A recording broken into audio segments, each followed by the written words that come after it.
کہ وہ ارادہ کرے گا قرآن کو سمجھ کر پڑھنے کا، لیکن یہ اس کے لیے محنت کرے گا، اس کے لیے کوشش کرے گا. تو اس لیے ضروری ہے کہ ہم یہ سمجھیں کہ قرآن مشکل نہیں، آسان ہے، ہر شخص سمجھ سکتا ہے. اب ہر شخص کا مطلب یہ ہے کہ وہ ارادہ تو کرے گا، کوشش بھی کرے گا، علم حاصل کرے گا، تو ظاہر ہے کہ پھر اللہ کی مدد آئے گی. لیکن جیسے یہ سورہ قمر کی آیت کہہ رہی ہے کہ نصیحت کے لیے آسان ہے، اس سے کیا مراد ہے؟ صرف نصیحت کے لیے آسان ہونا؟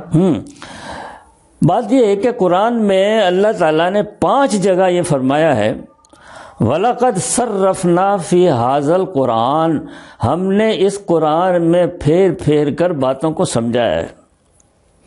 تو اب اگر ان 2 آیتوں پر ہم رک جاتے ہیں تو وہ مفہوم حاصل نہیں ہوگا جو باقی دوسری آیتوں کے اندر جانے سے حاصل ہوتا ہے.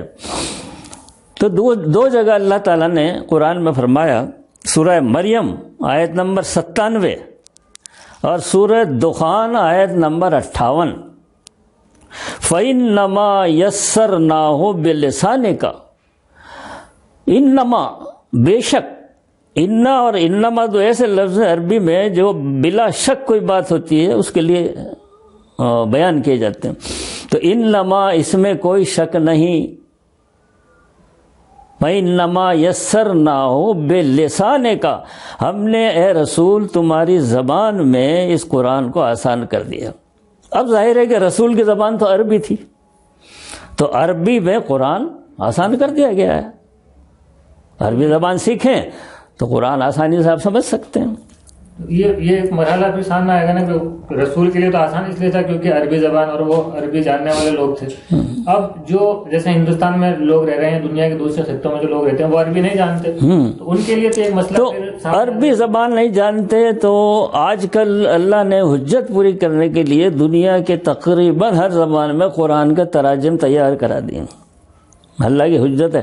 قیامت کے دن کوئی یہ نہیں کہہ سکتا قرآن عربی زبان میں تھا، میں تو ہندی جانتا تھا، میں تو اردو جانتا تھا، میں تو عربی نہیں جانتا تھا. تو اب ترجمے کے ذریعے سے وہ آسان ہے اس کے لیے، ترجمہ پڑھیں. جس زبان کو وہ بولتا ہے اس زبان میں اردو زبان جانتا ہے تو اردو زبان میں ترجمہ دیکھے، ہندی میں ہندی ترجمہ دیکھے، انگریزی میں، بھائی کسی بھی زبان میں قرآن کا ترجمہ موجود ہے. اب سمجھنے اور کوشش کرنے کی ضرورت ہے. بس تو قرآن کے لیے جیسا عموماً یہ کہا جاتا ہے کہ حدیث میں بھی آتا ہے کہ اللہ کے رسول نے فرمایا الف لام میم 10 نیکیاں مل جاتی ہیں. اور مطلب یہ اس طرح کے حدیث جو ہیں یہ تو اس بات کی طرف اشارہ کرتے ہیں کہ قرآن کی صرف تلاوت کر لینا اور اس کو سمجھ کر نہ پڑھنا یہ بھی مسلمانوں کے لیے کافی. ہاں، دراصل کیا ہے، اس حدیث سے بڑی غلط فہمی پیدا ہوئی. اس کا مفہوم سمجھنے کے لیے سمجھنے میں لوگوں نے غلطی کی ہے.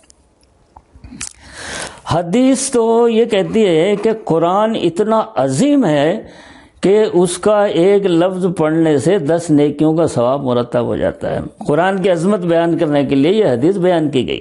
اس سے یہ مفہوم تو نہیں نکلتا قرآن کو سمجھ کر نہ پڑھا جائے یا قرآن کو سمجھا نہ جائے، ایک بات. دوسری یہ کہ عہد صحابہ میں قرآن مرتب شکل میں نہیں تھا جس طرح آج ہمارے پاس ہے الحمدللہ، مختلف چیزوں پر لکھا ہوا تھا. تو وہ تلاوت، وہ پڑھتے کہاں تھے اس قرآن کو؟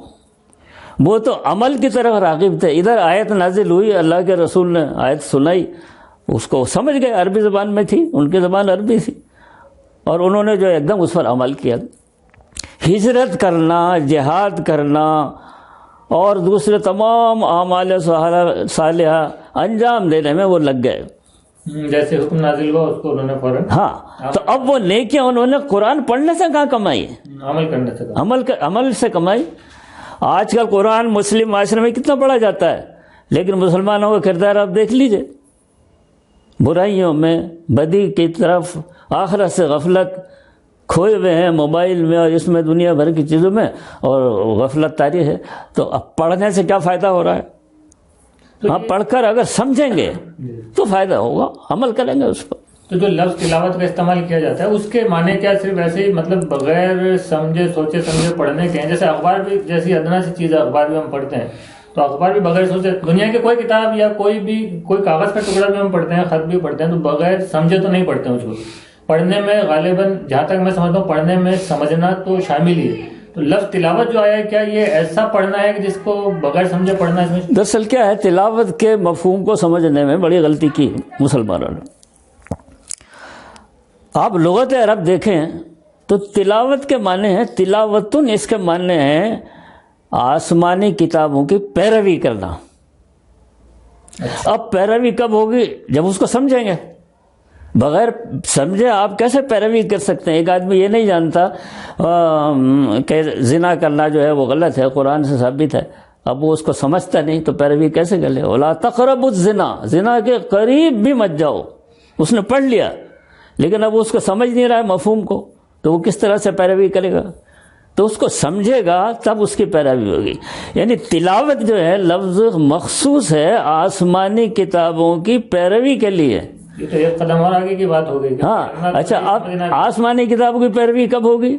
جب آپ اس کو سمجھیں گے۔ جب سمجھیں گے نہیں تو پیروی نہیں ہو سکتی۔ تو اسی لیے تلاوت کا مفہوم ہے سوچ سمجھ کر پڑھنا۔ مثال کے لیے میں ایک اخبار پڑھ رہا ہوں، کوئی مجھ سے پوچھتا ہے صاحب آپ کیا کر رہے ہیں؟ میں کہوں گا اخبار پڑھ رہا ہوں۔ میں یہ نہیں کہوں گا میں اخبار کی تلاوت کر رہا ہوں، کہہ نہیں سکتا میں۔ لیکن جب میں قرآن کریم کی تلاوت کر رہا ہوں بیٹھا ہوا، تو وہ پوچھو آپ کیا کر رہے ہیں؟ میں قرآن کی تلاوت کر رہا ہوں۔ تو اب اگر میں اس کو سمجھ کر نہیں پڑھ رہا تو میں تلاوت نہیں کر رہا ہوں بلکہ پڑھ رہا ہوں، کیونکہ پڑھنے کے لیے قرأتن لفظ آیا ہے، تلاوت تو نہیں آیا تھا۔ تلاوت تو سوچ سمجھ کر پڑھنا ہے۔ اچھا، صحابہ کرام تلاوت کرتے تھے، ہم اس کو پڑھ رہے ہیں، تلاوت نہیں کر رہے ہیں۔ اگر ہم سوچ سمجھ کر نہیں پڑھیں گے تو تلاوت ہے ہی نہیں۔ وہ قرآن اگر کوئی آدمی سمجھنا چاہتا ہے تو کیا یہ ضروری ہے کہ وہ کسی مدرسے میں داخلہ لے؟ کیونکہ عموماً ہر شخص کے لیے یہ ممکن نہیں ہو پاتا کہ وہ مدرسے میں داخلہ لے۔ جیسے جو نئی جنریشن ہے، یوتھ ہے، وہ کالجز میں پڑھ رہی ہے، اسکولس میں پڑھ رہی ہے، وہ بھی قرآن کو سمجھنا چاہتی ہے۔ تو وہ اگر قرآن کو سمجھنے کے لیے کنڈیشن لگائی جائے کہ مدرسے میں داخلہ لینا بہت ضروری ہے، اس کے بغیر نہیں سمجھا جا سکتا، تو یہ تو ممکن نہیں ہے۔ تو کیا یہ ضروری ہے کہ وہ مدرسے میں داخلہ لے گا آدمی تبھی قرآن کو سمجھ پائے گا؟ نہیں، دراصل کیا ہے، یہ سمجھنے کا پھر ہے، یہ کوئی ضروری نہیں ہے۔ پھر ایک بات یہ ہے کہ مدارس میں تقریباً 25% انسان ہی داخلہ لے سکتے ہیں، سب کے لیے داخلہ ممکن نہیں۔ تو 75% کا کیا ہوگا؟ کیا وہ بھٹکتے رہیں؟ بڑا سوال ہے، صحیح بات۔ تو ان کے لیے تو ہدایت ہے۔ اللہ نے فرمایا ہدی للناس، قرآن کے لیے کہ لوگوں کے لیے ہدایت ہے۔ اب لوگوں میں سب آ گئے، ہندو، مسلمان، عیسائی، سکھ، وہ تو ایڈمیشن نہیں لے رہے ہیں مدرسے میں، تو وہ کیا کریں گے؟ تو ان کے لیے جو ہے ذاتی طور سے مطالعہ کریں۔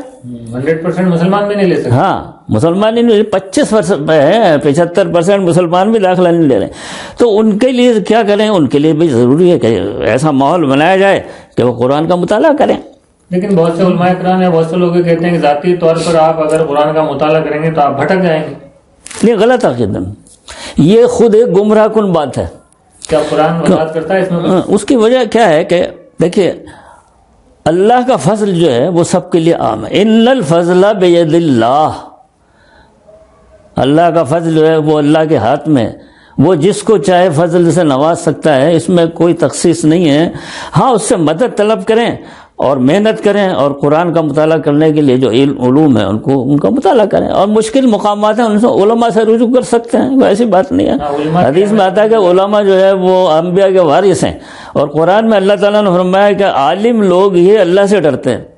اب جو عالم لوگ اللہ سے نہیں ڈر رہے تو وہ عالم نہیں ہیں، وہ تو جاہل ہیں۔ علماء کو تو یہ اللہ تعالیٰ نے خصوصیت فرمائی ہے کہ وہ ڈرتے ہیں، انما العلماء خاشعون، ڈرنے والے علماء ہیں اللہ سے۔ اور اللہ کے رسول نے فرمایا علماء انبیاء کے وارث ہیں، تو ان سے پوچھیں آپ۔ تو اس لیے ضروری نہیں ہے کہ مدرسے میں داخلہ لیا جائے، یا مدرسے سے باہر اگر کوئی مطالعہ کر رہا ہے تو وہ گمراہ ہو جائے گا، ایسا نہیں ہے۔ یہ ایک غلط فہمی ہے جو پھیلا دی گئی ہے۔ قرآن میں تو کئی جگہ ہے کہ قرآن خود کہتا ہے کہ قرآن جو ہے وہ ہدایت کی کتاب ہے، اس طرح کی آیات ہیں۔ ہاں بالکل، اور کیا ہدایت، ہدی للناس، ہدی للمتقین۔ ہدی للمتقین تو وہ بالکل بہت ہی اللہ تعالیٰ سے جو ہے وہ تقوی اختیار کرتے ہوئے زندگی گزارنے کے لیے تو بہت اہمیت ہے۔ لیکن للناس کا مطلب یہ ہے کہ آپ مطالعہ کریں گے تو پھر آپ کو ہدایت ملے گی، قرآن گمراہ کرنے والی کتاب تھوڑی ہے. یہ بات تو کہنا بھی ہاں یہ گمراہی کی بات ہے. اور یہ علم کو محدود کر دینا. مدارس کے اندر کے مدرسے میں رہیں گے تو سیکھیں گے, مدرسے باہر رہیں گے گمراہ ہو جائیں گے, تو پھر باہر کا آدمی جو ہے وہ سیکھنے کی کوشش ہی نہیں کرتا ہے. تو علم کو تو ہمیں پھیلانا ہے. تو اب جو لوگ باہر کوشش کر رہے ہیں ان کی مخالفت نہیں کرنی چاہیے, ان کی جو ہے رہنمائی کرنی چاہیے, ان کو راستہ دکھانا چاہیے. لیکن بہت سارے ایسے لوگ گزرے ہیں جیسے ڈاکٹر ذاکر نائک حال میں بہت مقبول ہوئے تھے, یا مولانا مودودی نے بہت کام کیا, جماعت اسلامی کے بانی بھی ہیں. تو وہ کیونکہ کسی مدرسے سے فارغ نہیں تھے, کسی دارالعلوم سے فارغ نہیں تھے, تو ان کو لوگ کہتے ہیں نہیں یہ لوگ کیا مخالفت کرتے ہیں. یہ جو ہے مین مائنڈ ہونے کی بات ہے, تنگ نظری. قرآن ہمیں وسیع النظری سکھاتا ہے. اب دیکھیے اللہ تعالیٰ کتنا طاقتور ہے, لیکن وہ کہتا ہے یتیموں کا خیال رکھو, مسکینوں کا خیال رکھو, بیواؤں کا خیال رکھو, غریبوں کا خیال رکھو, رشتہ داروں کا. کتنا وسیع النظر اللہ تعالیٰ کی وسیع النظری ہے. اور ہم تنگ نظر ہو گئے, ہم بھی کہتے ہیں نہیں صاحب بس اپنے فرقے کی بات مان لو اور باقی تو وہ غلط ہے. یہ تنگ نظری ہے, تو وسیع النظر ہونا چاہیے. تو آج کے زمانے میں جیسے جدید دور میں ایک سوال, اس سے ہٹ کر ایک سوال کرنا چاہ رہا ہوں آپ سے, کہ آج کے جدید دور میں جب پڑھائی بھی موبائل کے ذریعے, انٹرنیٹ کے ذریعے, کمپیوٹر کے ذریعے ہو رہی ہے, بچے علم حاصل کر رہے ہیں, اور اتنے سارے تفاسیر ہیں, اتنے سارے لوگوں نے کتاب قرآن پر لکھ رکھے ہیں, تو کوئی اگر موبائل کے ذریعے, کمپیوٹر کے ذریعے, انٹرنیٹ کے ذریعے نئی جنریشن کا آدمی ان تفاسیر کو پڑھ رہا ہے, ان سے استفادہ کر رہا ہے, علم حاصل کر رہا ہے, تو وہ اس کو کس نظر سے دیکھتے ہیں آپ؟ کیا یہ ٹھیک ہے؟ بالکل صحیح ہے, کیوں نہیں. دیکھیے ہاں, جس کی تفسیر مان لیجئے آپ علامہ ابن کثیر کی تفسیر کا مطالعہ کریں تو علامہ ابن کثیر آپ کے استاد ہو گئے نا. آپ مدرسے میں نہیں گئے, آپ نے مولانا ثانوی کا بیان القرآن پڑھ لیا, آپ نے مولانا مودودی کی تفہیم القرآن پڑھی, تو آپ کے استاد ہو گئے نا. آپ ان سے فائدہ اٹھائیے. مختلف تفاسیر ہیں, ترجمے ہیں, یہ تنگ نظری کی باتیں ہیں. لیکن قرآن کے سلسلے میں ایک بات اور کہی جاتی ہے کہ بھئی آپ جب انجینئر بننا چاہتے ہیں تو آپ کو انجینئرنگ کی ڈگری لینی پڑتی ہے, آپ کو انجینئرنگ کالج میں داخلہ لینا پڑتا ہے, اس کے بغیر آپ انجینئر نہیں بنتے. یا ڈاکٹر بننا ہے تو آپ کو ڈاکٹری کے کالج میں داخلہ لینا پڑے گا, تب ڈاکٹر بنیں گے. تو قرآن کو آپ بغیر مدرسے میں داخلہ لیے کیسے اس کو عبور حاصل کر سکتے ہیں؟ یہ دیکھیں کتنی سوچ کی غلطی ہے, فکر کی غلطی ہے. غور و فکر نہیں کیا. قرآن تو ہمیں تدبر کر کہتا ہے افلا یتدبرون القرآن, کیا تم نے قرآن میں غور نہیں کیا؟ ام علی قلوب اقفالها, کہ تمہارے دلوں پر تالے لگ گئے. جب دلوں پر تالے لگ گئے تو دل میں اچھی بات جاتے ہی نہیں, داخل ہی نہیں ہوتی. تو اب اللہ کی آیتوں میں جب ہم تدبر کریں گے تو وہ تالے کھل جائیں گے اور بات جو ہے وہ سمجھ میں آ جائے گی. تو اس طرح کی بات جو کہتے ہیں لوگ کہ صاحب انجینئرنگ کی بڑی بچکانہ بات ہے, ہمیں تو بڑی ہنسی آتی ہے یہ بات. اس لیے دیکھیے انجینئرنگ کی کتابیں, ڈاکٹری کی کتابیں, کوئی بھی کتابیں وہ انسان کے لکھے ہوئے ہیں, ان میں یہ صفت نہیں ہے کہ وہ کسی کو ہدایت دے دیں, ڈاکٹر بنا دیں یا کچھ. قرآن کا یہ وصف ہے اور یہ خوبی ہے کہ اس کا مطالعہ کرنے والا جو ہے اللہ تعالیٰ اس کو آگے ہی آگے بڑھاتا. والذین جاہدوا فینا لنہدینہم سبلنا, جو لوگ ہماری راہ میں کوشش کریں گے تو ہم ان کو جو راستہ دکھائیں گے. یہ قرآن کا وصف ہے. قرآن سے لگاؤ رکھنے والا, اس میں ڈوبنے والا, اللہ تعالیٰ اس کو عالم بھی بنا دیتا ہے, مومن بھی بنا دیتا ہے, ولی بھی بنا دیتا ہے, اور کہیں سے کہیں پہنچا دیتا ہے. لیکن ضروری ہے کہ ہم اس کی کتاب سے جڑیں اور یہ نہ سمجھیں کہ انجینئرنگ کے ڈاکٹری کتابوں کی طرح قرآن ہے, وہ انسانوں کے لکھی ہوئی ہے, یہ نازل کی ہوئی کتاب. کہاں زمین و آسمان کا فرق ہے. قرآن کا وصف بہت زبردست ہے, اس تک آئیے, اس کو سمجھیے, پڑھیے, آپ دیکھیے پھر وہ آپ کو کیسے کیا بناتا ہے.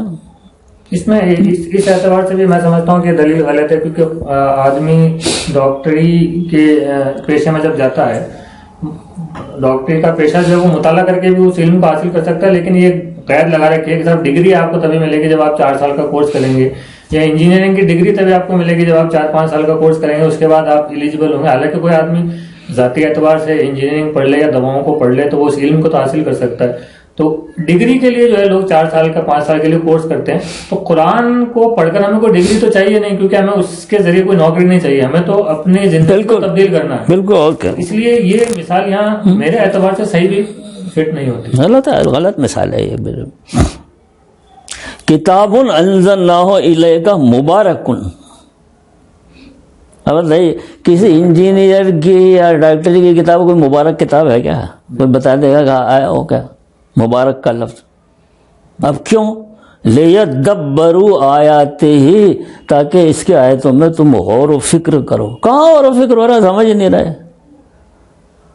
ذالک الکتاب لا ریب فیہ ھدی للمتقین والذین یؤمنون بالآخرۃ. پڑھ لیا، آپ کو کچھ ہوش ہی نہیں ہے کہ آپ کیا پڑھ رہے ہو. اگر خالی تلاوت کریں تو غور و فکر کی تو بات. تدبر کا حکم ہے، تدبر کرو. نہیں تو یہ صرف علماء کرام کے لیے ہوگا نا کہ تدبر علماء کرام. نہیں کہاں کوئی قید نہیں ہے.